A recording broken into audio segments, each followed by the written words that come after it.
안녕하세요. 윤기자의 취재 수업 윤기자입니다.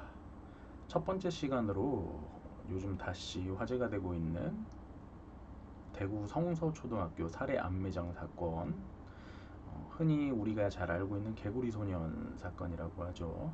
이 사건에 대해서 한번 이야기를 나눠보도록 하겠습니다. 총 취재 수첩 첫 번째 시간은 세 편으로 구성을 할 거고요. 첫 번째 그 카테고리에서는 개구리 소년 사건에 대한 어떤 개요나 진행 상황을 정리해 드리고, 두 번째 시간에서는 어떤 용의자들 특정이나 아니면은 제보들 소개를 좀 해드리고, 세 번째 시간에서는 제 나름대로 취재를 통한 추론의 시간을 좀 갖도록 하겠습니다. 그러면은 첫 번째 그 개구리 사건이란 무엇인가? 물론 다들 잘 알고 있으시겠지만 모르시는 분들이 있으시기 때문에 개구리 소년 사건이란 무엇인가에 대해서 좀 알아보는 시간을 갖도록 할게요. 어, 이러한 좀 전단지를 여러분들은 좀 한 번이라도 보신 적이 있으십니까? 물론 이제 지금의 좀 10대, 20대 분들 같은 경우는 이 사건에 대해서 잘 모르시는 분들도 많고, 또 이 사건이 무엇인지, 그리고 또 이러한 전단지를 보시 못한 분들도 있으시겠지만, 보통 제 나이대 한 30대 초중반 이상이신 분들은 어렸을 때 이러한 전단지를 많이 보셨고, 또 개구리 소년 사건에 대해서도 잘 알고 있으실 겁니다. 간략하게 설명드리자면, 이 대구 성서초등학교 학생 그 살해 암매장 사건은 그 대구 달서구에 위치한 한 마을에 살던 5명의 아이들이 인근의 와룡산이라고 하는 이 와룡산에 개구리를 잡으러 갔다가 돌아오지 않았던 이러한 사건을 말하고요. 실종 사건이지만은 추후에 이제 어떤 미제 사건으로 나올 뻔하다가 유골이 발견돼서 다시 이제 어떤 사건은 범인이 누구인지를 찾아가는 상황이라고 보면 되겠습니다. 그러면 이 사건의 개요를 좀 말씀드리도록 하겠습니다. 모르시는 분들을 위해서 좀 사건 당일로 돌아간다면은 1991년 3월 26일 어떤 자치제가 다시 시행이 되었던 그런 이제 때이고요. 이날은 지방 의원의 선거를 좀 뽑는 날이었습니다. 그래서 당연히 선거날이니까 임시 공휴일이었겠죠. 우리 그 성서초등학교 당시는 이제 성서국민학교죠. 이때 이 성서국민학교를 다니던 5 아이들, 어, 전단지를 이렇게 보시면 아시겠지만은 가장 이렇게 그 맏형인 학생이 13살의 우철홍 군이고요. 왼쪽 밑에 보이시는 분 당시 6학년이었습니다. 두 번째로 나이가 많았던 거는 이 조영 군, 당시 12세로 성서초등학교 5학년이었고요.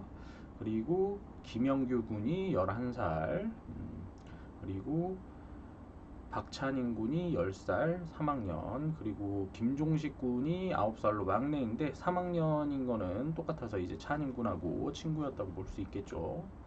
이렇게 이 5명의 학생이 당일 아침 이렇게 처음 만난 거는 조영 군의 집에서 만나서, 당시 상황은 지금처럼 이렇게 뭐 애들이 컴퓨터가 있던 것도 아니고 집에서 이렇게 혼자서 노는 것도 아니기 때문에 어떤 쉬는 날만 되면은 동네 형 동생끼리 이렇게 뭉쳐서 놀러를 다니던 시기였습니다. 그래서 이날도 어떤 쉬는 휴일이었기 때문에 이 5 친구들이 동네에서 이렇게 자주 어울리던 또래였고, 아침 일찍부터 조우영 군의 집 마당에서부터 놀기 시작을 합니다.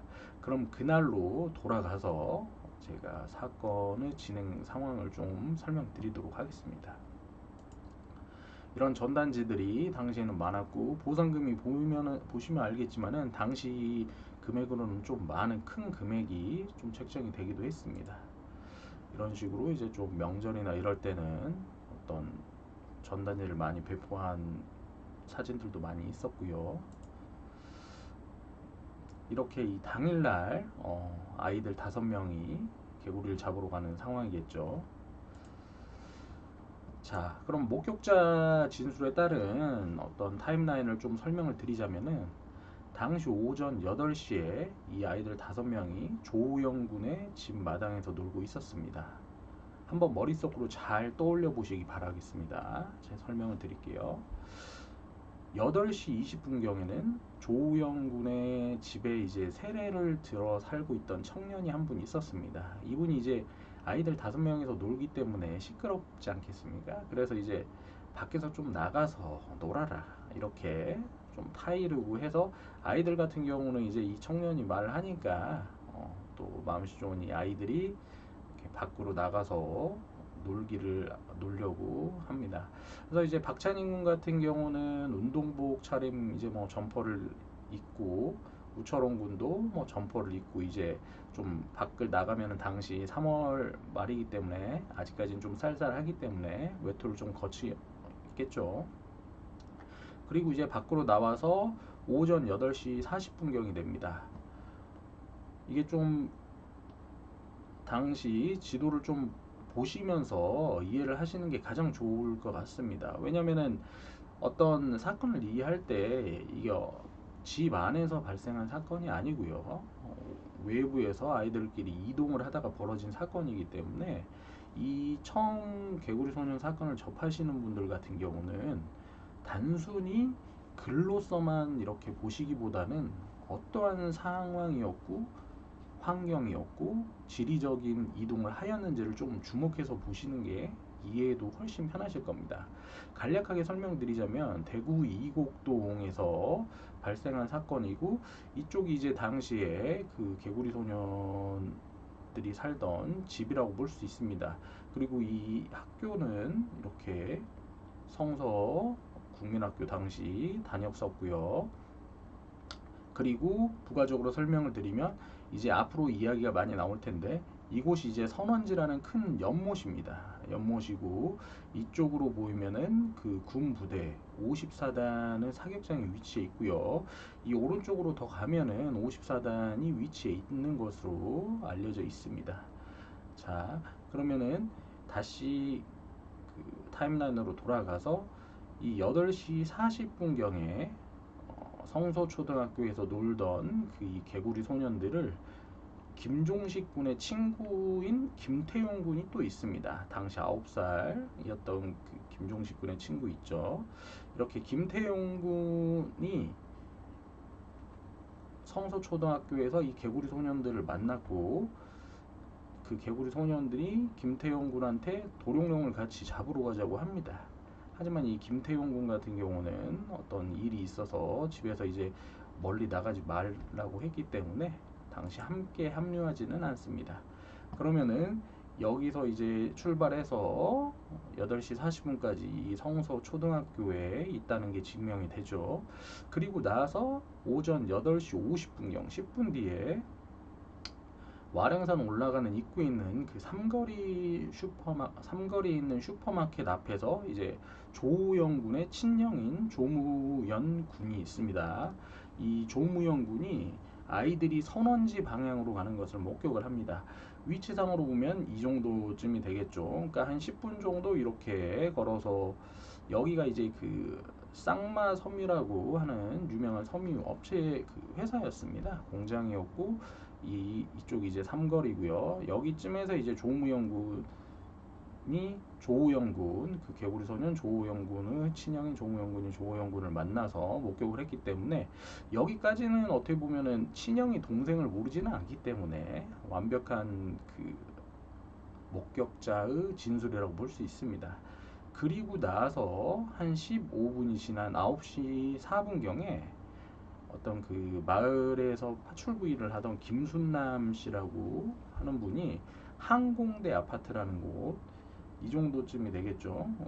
항공대 아파트 쪽에서 개구리 소년들이 막대기와 깡통을 들고 와룡산 쪽으로 올라가는 것을 목격을 합니다. 그러면서 이 아주머니가 들으신 말이 2시간 조금도 안 걸리겠냐 이렇게 애들이 말을 했다고 해요.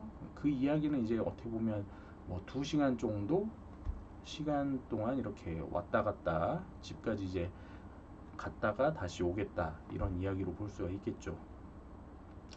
여기까지가 어떻게 보면은 목격으로는 선원지 옆의 길을 타서 개구리를 잡으러 가겠다, 도롱뇽을 잡으러 가겠다 하는 목격 진술은 여기까지가 거의 신빙성은 확실히 있다고 볼 수 있겠죠. 애들의 그 말과 목격자 진술이 동일하니까요. 근데 이제 여기서부터가 조금 어떻게 보면은 좀 목격자 진술이 엇갈리게 됩니다. 이제 아이들이 목격자 진술대로라면은 이 선원지 근처에서 이렇게 놀다가 위쪽 완웅산 이쪽이 불미골인데 이쪽은 그 도롱뇽이나 이런 그 가지 같은 아이들이 좋아하는 것들이 많아서 좀 아이들이 자주 가는 위치였습니다. 그래서 이 선원지 쪽에서 뭐 개구리, 도롱뇽 이런 거를 많이 잡고요. 이쪽 위까지도 많이 올라간다고 합니다. 그래서 아이들은 이렇게 선원지를 타고서 위쪽으로 올라갔을 거라고 생각을 하고 실제 이제 어떤 오후 2시경에 와룡산 불미계곡 이 왼쪽 산길을 따라 올라가는 거를 이 김희수 씨가 목격을 합니다. 이게 오후 2시라면은 뭐 9시에 이렇게 출발해서 여기까지 거리가 그렇게 한 30분 정도밖에 되지 않는데 2시라면은 다른 데를 이렇게 좀 뭐 돌아다녔다가 2~3시간 후에 올라갔다고 볼 수도 있겠지만 어떻게 보면은 당시 그 부모님의 진술이나 모든 정황상 아이들 같은 경우는 9시에 올라가서 산으로 올라가서 한 2~3시간 정도 길어야지 2~3시간 아니면 뭐 1~2시간 정도 이렇게 놀다가 내려오는 것이 일반적이었거든요. 왜냐면은 점심을 일단 먹으려고 아이들이 왔어야 됐고 그리고 또 오후 2시 같은 경우에는 얘들이 태권도 학원을 다니기 때문에 웬만하면은 내려와야 되는 시간이라고 볼 수가 있습니다. 근데 이 오후 2시경의 목격 진술에 따라서 이제 좀 그 수사를 진행하는 입장에서도 많이 좀 헷갈리게 되죠. 근데 이 그 김희수 씨 목격담에 따르면은 정확히 이 분이 어떤 개구리 소년을 아는 분은 아닙니다. 그래서 어떤 5명의 아이들이 이렇게 와룡산 불미계곡 쪽으로 올라갔다 이것만 목격을 한 것인 거기 때문에 확실하다고 볼 수는 없어요. 그래서 그 당시에는 물론 이 목격자 진술이 있었기 때문에 이쪽을 많이 수사를 불미골 쪽으로 했다고 볼 수 있지만은 이후에 이제 뭐 유골이 발견되고 나서는 이 목격 진술은 조금 잘못된 게 아니냐 제 개인적인 생각입니다. 왜냐면 이 시간적인 이동상 이렇게 발견될 수가 없기 때문에요. 여기서 어떻게 보면 조금 수사 혼선이 좀 많이 생겼다고 봅니다. 가장 이 초기 수사의 가장 포인트가 이 목격 진술 한 가지라고 저는 보거든요. 오랫동안 좀 취재를 해오면은 이 김희수 씨 목격담에 의해서 어떻게 보면 이쪽 원래 그 개구리 소년들이 도룡뇽도 잡으러 가려고 했지만은 탄피를 줍기 위해 애들이 많이 다녔거든요. 당시에는 이 사격장 인근으로 이 사격장 쪽으로 수색을 하지 않고 불미계곡 쪽에 이 2시에 김희수 씨가 목격했다는 진술에 따라서 오른쪽을 수색을 좀 해야 되는데 왼쪽 그 불미골 쪽으로 수사 방향을 집중하게 된 것이죠. 하지만 그때 당시에 이 목격자의 진술이 중요했고 그거에 따라 수사를 했기 때문에 이거는 좀 뭐 어쩔 수가 없었다 보여질 수도 있습니다. 그리고 이제 한 가지 좀 특이한 거는 12시 반경에 친구였던 이태석 군이 어떻게 보면 이 와룡 슈퍼마켓 부근에서 다시 이제 좀 그 개구리 소년들을 봐서 와룡산에 같이 가자고 했는데 이제 좀 제의를 했다고도 합니다. 근데 이 좀 그 진술도 어떻게 보면은 타임라인상 유골이 발견된 그 시점이나 이런 걸 봤을 때 조금 안 맞지 않나 생각이 듭니다. 그래서 마지막 진짜 그 어떤 신빙성이 확실한 목격담은 9시 4분경에 그 김순남 씨가 목격했던 아이들이 한 2시간 정도 와룡산 쪽으로 올라가면서 한 2시간 정도 안 걸리겠냐 이렇게 이야기했던 진술이 가장 이제 좀 마지막 목격 신빙성이 확실한 진술 같다는 생각이 들고요. 이후에도 이 그 2시에 봤다는 김희수 씨 진술 외에도 오후 4시에 어떤 뭐 박구한 군이 무학사 인근 약수탕에서 뭐 도롱뇽을 잡고 있었다고 애들이 그래서 한 마리를 달라고 했다. 하지만 이를 거부한 채 산을 올라갔다. 하지만 이 박구한 군도 이런 개구리 소년에 대해서는 정확히 이제 모르는 친구이기 때문에 이 진술도 어떻게 보면은 좀 다를 수가 있습니다. 왜냐면 이 날이 지금처럼 이렇게 개구리 소년들 5명만 이 와룡산에 오른 게 아니고요. 이 날에 뭐 이쪽 저쪽 이 동네 저 동네 와룡산에 거쳐진 여러 동네에서 와룡산 이 근처가 아이들에게는 굉장히 좀 핫플레이스고 놀이터였습니다. 그래서 여러 명의 아이들이 이렇게 그 집단으로서 많이 다녔기 때문에 이 목격담 자체가 직접 뭐 친한 친구나 이런 분들이 아니면은 어떻게 보면은 나는 뭐 아이들을 봤다. 이게 개구리 소년이 아닐 가능성이 상당히 높습니다. 여러 명의 아이들이 뭉쳐서 다녔기 때문에요. 그래서 어떻게 보면은 좀 이때 확실한 좀 그 목격자가 있었으면은 수사가 쉬워졌을 건데 어, 이런 좀 진술들의 진실과 이제 거짓을 확실하게 구분하기가 어렵다 보니까 여러 가지 이제 진술들에 맞춰서 수사를 하다 보니까 좀 수사의 중심이 좀 맞지 않았나 그렇게 생각이 듭니다. 그리고 이후에 이제 6시에 또 어떻게 보면은 그 농협 당시에 이 밑쪽에 있던 집 근처에 있던 농협에서 또 아이들을 봤다는 분들도 있었고요. 그리고 또 다음 날 어떤 27일이죠. 26일에 실종이 됐으니까요. 27일 6시 30분에는 그 당시 3학년 친구였던 김보연 양이 한 구멍가게에서 라면을 구매한 뒤에 와룡산으로 올라가는 개구리 소년을 목격했다는 좀 증거도 있습니다. 어떻게 보면 이 다음 날은 또 김보연 양의 진술 때문에 어떻게 보면 친구니까 잘 알긴 했겠죠. 하지만 이제 뭐 어떤 실질적인 그 친구와 이야기를 하거나 이런 내용은 또 없거든요. 이 다음 날까지 발견이 됐다는 점 때문에 오히려 이때 그 개구리 소년들이 다른 지역으로 이동을 한 것은 아닌가, 혹시 뭐 가출한 건 아닌가 이런 이야기들이 많았고 경찰들은 이 진술 때문에 어떻게 보면 다른 지역까지도 넓게 뭐 수사를 하고 인신매매나 가출 이런 것까지도 이야기를 언급하게 된 것이죠. 이 지도를 보시면은 잘 이해가 안 가실 수도 있는데 다음 지도를 한번 보여드리면은 이게 이제 당시의 지도입니다. 당시 지도는 아니고요.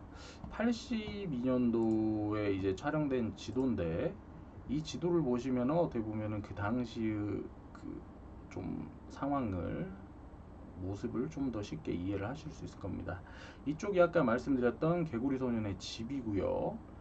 굉장히 좀 그 환경이나 지리적인 요인들을 알면서 사건을 이해하면 훨씬 더 좀 이 사건이 이해하시는데 쉽기 때문에 이러한 좀 지도들을 많이 보시는 게 좋을 것 같습니다. 이쪽이 개구리 소년들의 집이었고 이쪽으로 쭉 길을 내려와서 말씀드렸던 성서국민학교 이쪽으로 왔을 거고요. 위쪽으로 좀 올라가서 이런 식으로 좀 내려왔을 겁니다. 그래서 이쪽에 이 쌍마섬유 말씀드렸던 쌍마섬유 앞에 이 슈퍼마켓 쪽에서 조호영군의 형이었던 조무영군을 만났을 거고 이 위쪽으로 올라가면은 여기가 이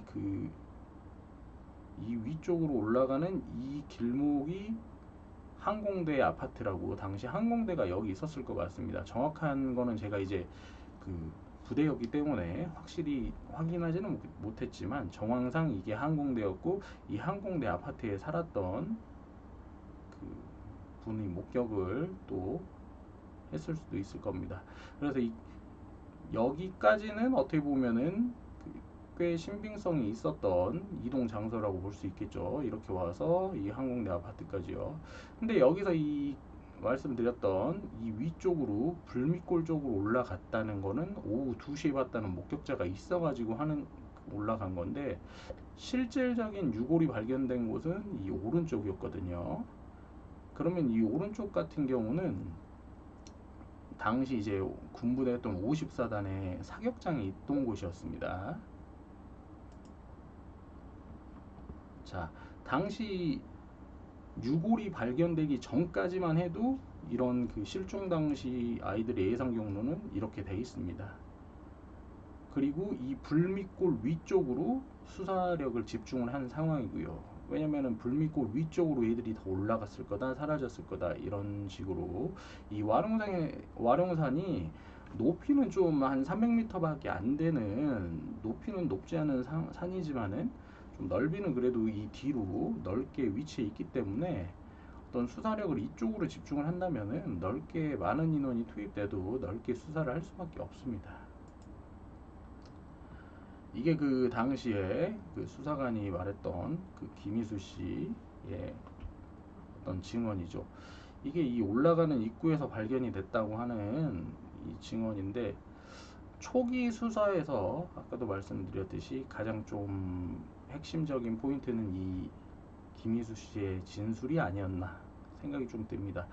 여기서 이게 이 포인트가 아니라 다른 포인트로 좀 수색을 진행을 했다면은 좀 더 빨리 발견될 수 있지도 않았을까 생각을 해보고요.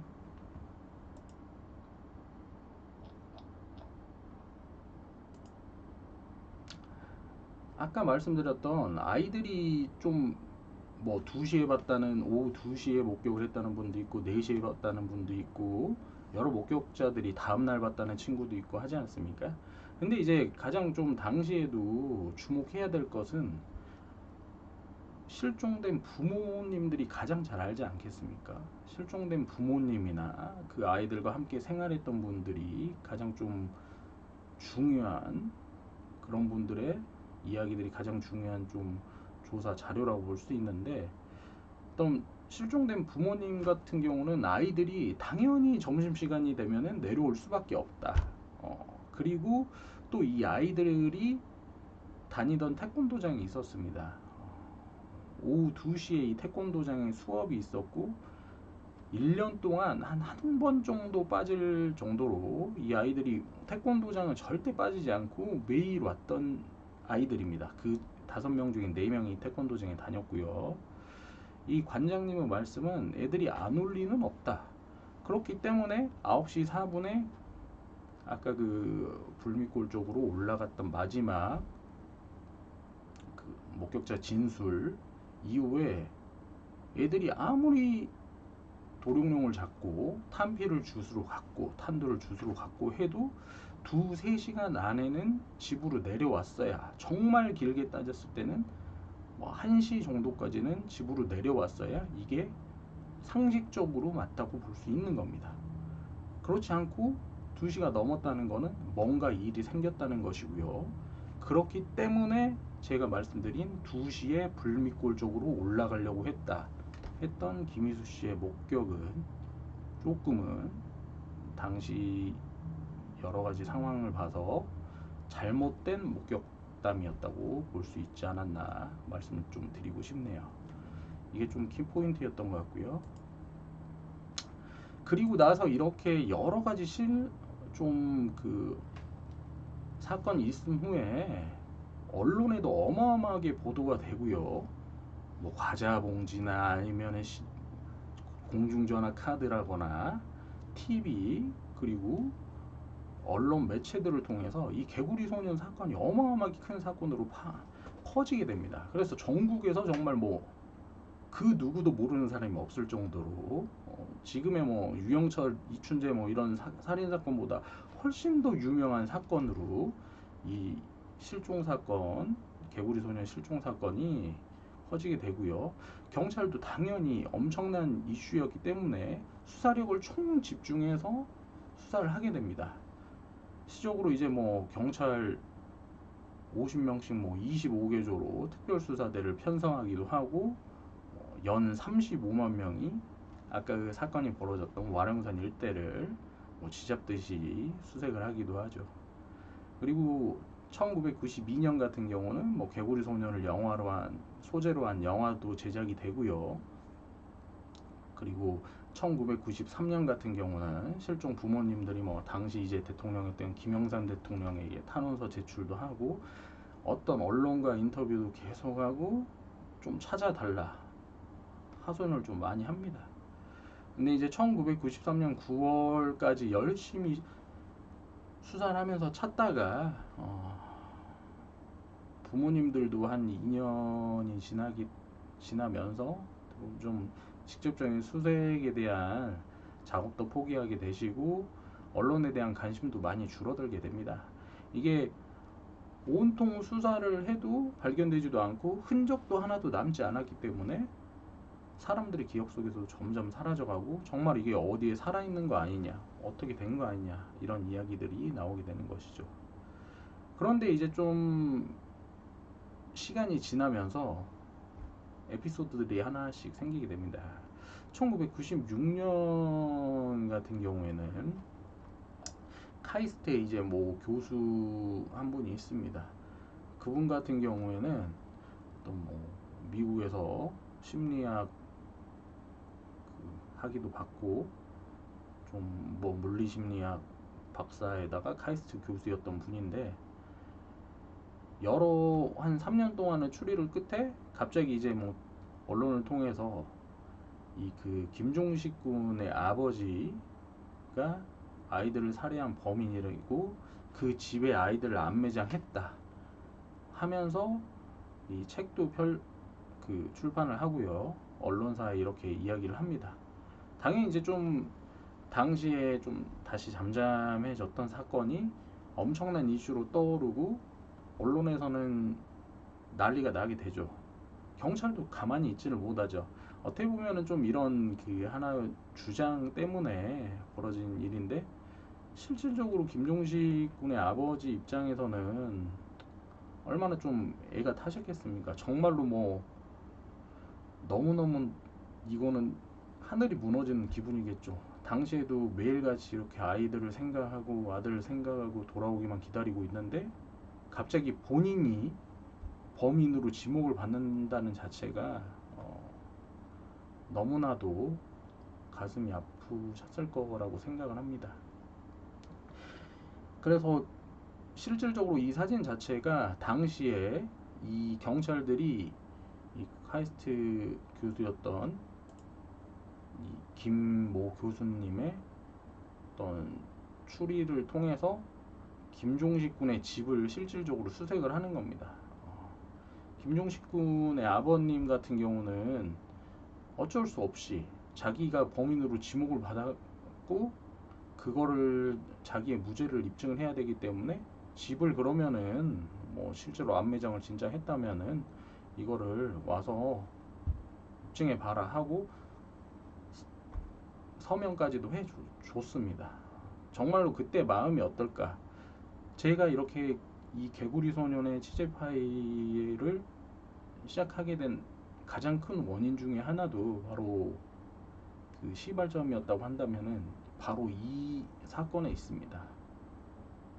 우리의 언론이나 아니면은 주위에 뭐 추리를 하거나 사건을 밝히신다는 분이 너무 잘못된 판단을 통해서 피해자 가족의 마음을 너무 아프게 했고 실적으로 이렇게 집을 다 부시고 어떻게 보면은 온 가정을 망쳤는데도 나온 거는 하나도 없었습니다. 김종식 군 아버님인 김철규 그 씨의 모습인데 정말 피통하는 그 심정으로 이때 96년 당시에 말씀하셨습니다. 정말로 화가 나고 하는데도 이런 식으로 어떻게 보면은 좀 자기가 지목을 받는데도 순순히 응해야 됐다는 자체가 너무나도 좀 가슴이 많이 아팠고 이 사건을 좀 더 파헤쳐 보고 싶었던 저에게는 하나의 계기가 좀 되었던 것이죠. 실질적으로 이 김철규 씨 같은 경우는 이 이후로 하루하루 이제 좀 술을 드시고 많이 대보면은 슬퍼하시고 하다가 2001년에 이렇게 간암으로 돌아가시게 되셨습니다. 예, 이러한 사건이 있었고요. 그리고 나서 이제 1996년 이러한 에피소드도 겪고 2001년에 이제 김철규 씨가 이제 운명을 다 하시고 2002년에 이 사건이 다시 이제 조용해졌다가 엄청난 또 변화의 계기가 됩니다. 그 계기라는 거는 2002년 9월에 이제 실종된 지 11년 정도가 된 거죠. 이 불미골 위쪽이 아니라 이 오른쪽입니다. 이쪽에서 오른쪽 산 기슭에서 개구리 소년으로 추정되는 유해가 발견이 됩니다. 정말로 너무너무 뜬금이 없죠. 당시에 이제 도토리를 좀 주우러 다녔던 분이 이 뒤쪽을 보면 이제 서원마을이라는 곳인데 이쪽 뒤에서 올라오셔서 당시 이제 그 1991년도까지는 이 사진을 보시면 아시겠지만은 개발 전에는 뭐 아까도 보셨듯이 선원지라는 연못에다가 어떻게 보면 군 부대 사격장에다가 논밭에다가 이랬습니다. 그런데 이제 이후에 엄청난 좀 여기가 개발이 되면서 아파트들이 들어서고 이 근처도 어떻게 보면은 다 개발이 돼서 사람들이 산 기슭에도 자주 올랐다 내려갔다 하게 되고 한 좀 그 시민이 도토리를 줍다가 뭔가를 발견하고 봤는데 이게 유골이었던 것이죠.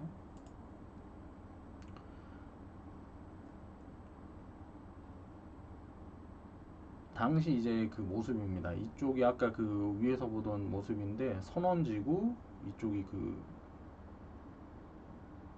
개구리 소년이 올라갔다고 하던 불미골 그리고 제 생각으로는 이 정도 지점에서 그 개구리 소년들이 좀 사라졌다고 볼 수 있다고 볼 수 있겠죠.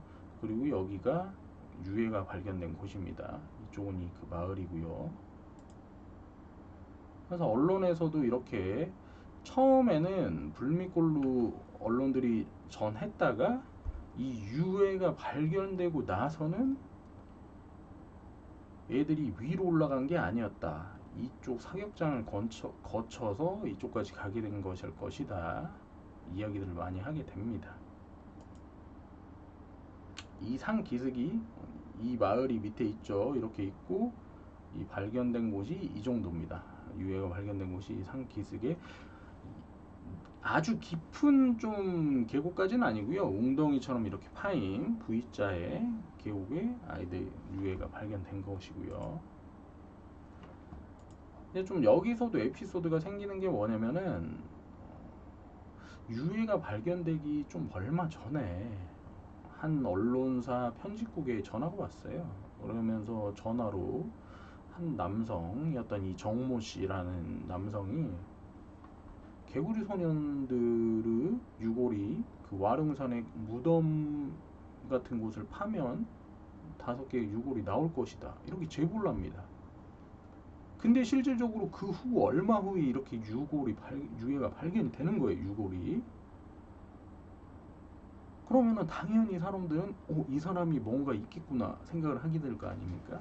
그래서 당시에도 이게 좀 난리가 났었고 형사들이 이 사람을 그래서 어떻게 보면은 좀 수사를 해서 이 사람은 어떤 사람인가 하고 이제 좀 조사를 했는데 실제로 이 사람은 뭐 이 개구리 소년들이 육공 정권의 어떤 어수선한 분위기를 좀뭐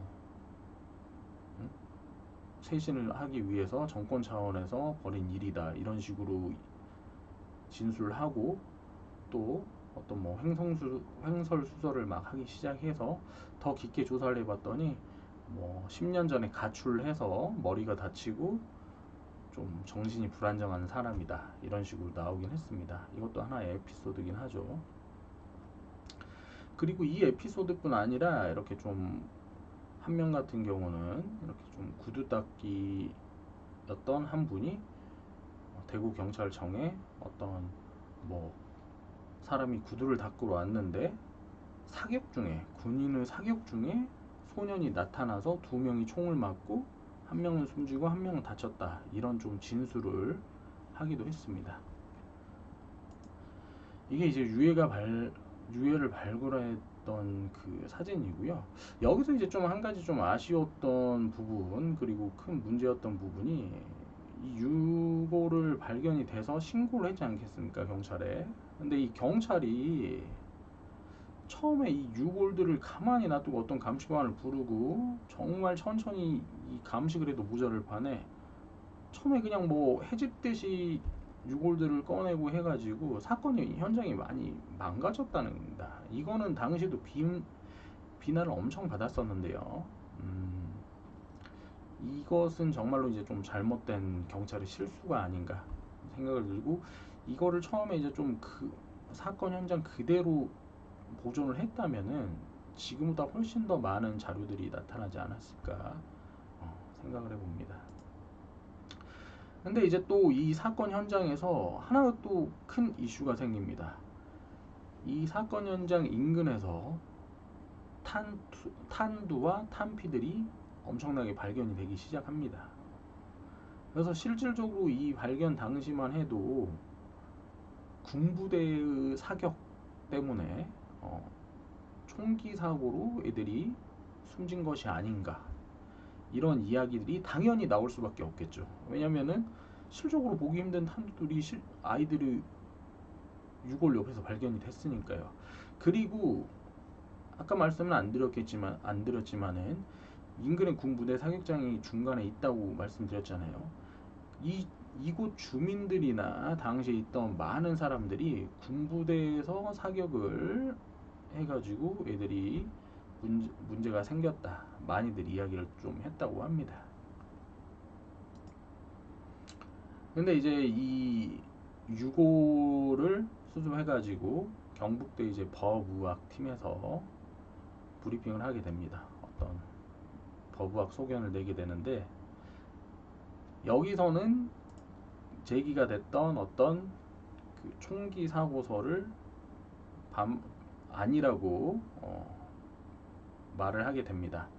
이게 왜 아니라고 하냐면은 어떤 옷이나 이런 좀 곳에 총기 자국이 남지 않았고 군 부대에서도 당시에는 휴일이었고 사격은 없었다, 이렇게 답변을 해오기 때문입니다. 그래서 하지만 이 두개골에 난 어떠한 흔적들이 있었습니다. 이게 또 하나 좀 포인트인데요. 총기의 흔적은 없지만은 이 아이들 3명의 두개골에서 손상이 극심하게 나타납니다. 맏형이었던 우철원 군 같은 경우는 좌우측 옆머리에서 뭐 골절이라든지 아니면은 디귿자형의 상흔이 이렇게 많이 발생하고요. 김종식 군도 어떻게 보면은 눈이 구멍에 상처가 나 있고, 김영구 군도 이렇게 옆머리 골절이 있고, 왼팔 같은 경우에도 골절이 있습니다. 어떤 누군가 이 법의학 팀의 진술을 보면은 누군가가 살해를 했다, 이거는 타살이다, 이렇게 이야기를 하고, 그러면은 누가 이렇게 죽였을 것인지, 어떤 도구로 죽였을 것인지, 그리고 범인은 누구일 것인지, 이것들을 많이 언급을 하게 됩니다.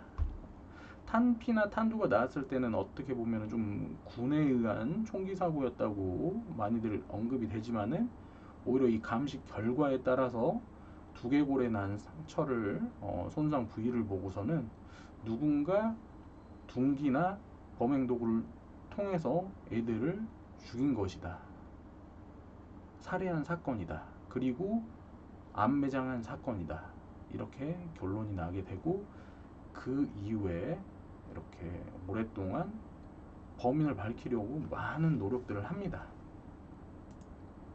당시 이제 가장 중요했던 것은 모 방송국에 이렇게 영상에서도 많이 나왔지만은 범행 도구를 밝히는 게 가장 좀 중요했습니다. 디귿자형의 머리에 이렇게 함몰된 상처들이 어울리는 범행 도구는 무엇인지 밝혀내려고 열심히 노력을 했고요. 하지만은 정확히 일치하는 범행 도구를 발견하지는 못했습니다. 하지만 이제 뭐 어제죠, 어디 그 커뮤니티에서 한 가지 이제 좀 그 범행 도구를 언급을 해가지고 이슈가 되기도 했는데, 그건 이제 두 번째 시간에서 좀 다루도록 하겠습니다. 당시에는 이 범행 도구를 제대로 이제 좀 적합한 범행 도구를 찾지 못했고, 그래서 이제 좀 사건이 좀 묻히기도 합니다. 묻히면서 누가 범인일 것인가, 특정은 많았습니다. 특정은 많았고, 두 번째 시간에 좀 그런 그 용의자들에 대한 어떤 사람들이 좀 용의 선상에 올랐는지 말씀을 드리겠지만은, 그런 사람들이 실질적으로 정확하게 일치하는 경우는 없었고 범행 도구도 발견하지 못했기 때문에 2002년 6월 발견된 이후에 좀 사건이 점점점 또 잊혀지게 됩니다. 당시 이렇게 좀 경찰이 수사를 했던 걸 보면은 여러 가지 뭐 중고교 퇴학자나 아니면 인근 전과자, 그리고 뭐 총기 소유자거나 마을 주민 여러 명을 좀 조사를 많이 하긴 했습니다. 인근에 어제 그 범행 흉기가 나왔다고 하는데, 그 분의 어떤 추리에 따르면은 인근에 이제 좀 뭐 중고등학생, 고등학교에 좀 불량 학생이 범인일 것이라고 하는데, 그때 당시에도 이런 학생들을 조사는 했지만은 정확하게 이렇게 일치하는 경우는 나오진 않았습니다. 그래서 지금까지 이렇게 이 사건들이 이어져 내려오고 있고요. 대한민국의 흔히 말하는 3대 미제 사건으로 남아 있습니다. 이건 이제 작년이 개구리 소년, 작년 3월 26일이 개구리 소년의 30주년, 어떻게 30주년이 됐었던 시기고요. 추모비가 이 그 사건이 일어난 바로 밑쪽에 선원공원이라고 있는데, 그곳에 이제 세워졌습니다. 그래서 이렇게 그 한 아이의 아버님께서 이야기를 하고 있는 사진이고요. 올해로 이렇게 31년이 지난 3월 26일 지났으니까 이제 31년이 지나가고 있다는 것을 말씀드리고 싶네요. 어떻게 좀 이렇게 개구리 소년 사건에 대한 스토리를 쭉 말씀을 드렸는데, 조금 사건에 대한 이해가 가셨나요? 아니면 좀 기존과 특별히 다를 건 없고, 찾아보시면 모두 이제 이 사건에 대한 스토리들이 나올 것입니다. 나올 텐데, 그래도 제가 이제 나중에 제가 하고 싶었던 이야기는 뒷부분에 나오겠지만은, 그걸 설명드리기에 앞서서 그것만 딱 이렇게 말씀을 드리게 되면 이 사건이 뭐고 어떻게 벌어진 사건이야 말씀하신 분들도 있기 때문에, 조금의 이해를 돕기 위해서 첫 번째 시간으로 개구리 소년의 사건 전개를 말씀드린 거고요. 이것 한번 보시고서 후속 영상들을 보신다면 훨씬 더 좀 이해가 쉬울 것이라고 생각이 됩니다. 좀 이 사건의 진행 과정에서 많이 아쉽고, 좀 가장 제 입장에서는 분노했던 게 뭐냐면은, 정말로 걱정을 하고 이 사건에 대해서 좀 꼭 범인이 밝혀지길 바라고 이런 분들이 대부분이고 상당히 많습니다. 근데 수적으로 뭐 애들이 뭐 잘못한 게 아니냐 이렇게 이야기를 하거나, 아니면 그 당시에는 그렇게 그 부모님들에게 전화를 걸어서 장난 전화를 하고 실적으로 가슴을 아프게 하고 했던 분들이 상당히 많이 있다는 겁니다. 어떻게 보면 범인도 너무나 문제지만 그런 분들도 참 문제라고 생각을 하거든요. 그래서 이제 좀 그런 부분이 진행 과정에서는 좀 많이 아쉬웠다고 볼 수 있고요. 이렇게 첫 번째 개구리 소년 사건에 대한 이야기 마치도록 하겠습니다. 두 번째 시간으로는 말씀드렸듯이 이 개구리 소년 사건에 대한 어떤 그동안의 용의 선상에 오른 사람들이 누구고, 좀 어떤 사람들이 용의자다, 범인이다 이야기가 나왔는지, 어제 나왔던 이야기까지 해서요. 총망라를 좀 한번 해드리고요. 또 실질적인 범인이 좀 누굴 것인지 한번 좀 추측해보는 시간을 갖도록 하겠습니다. 영상을 시청해주신 분들 너무 감사드리고요. 좀 첫 번째 영상이지만 제가 취재를 통해서 모은 자료들에 의해서 좀 제 스스로 추론하는 세 번째 영상 같은 경우는 새로운 좀 내용들이 많이 담겨 있을 수 있으니까 그건 좀 기대해 주시면 좋을 것 같습니다. 이상 윤 기자의 취재 파일 윤 기자였고요. 영상이 좀 도움이 되셨다면 구독과 좋아요도 부탁드리겠습니다. 감사합니다.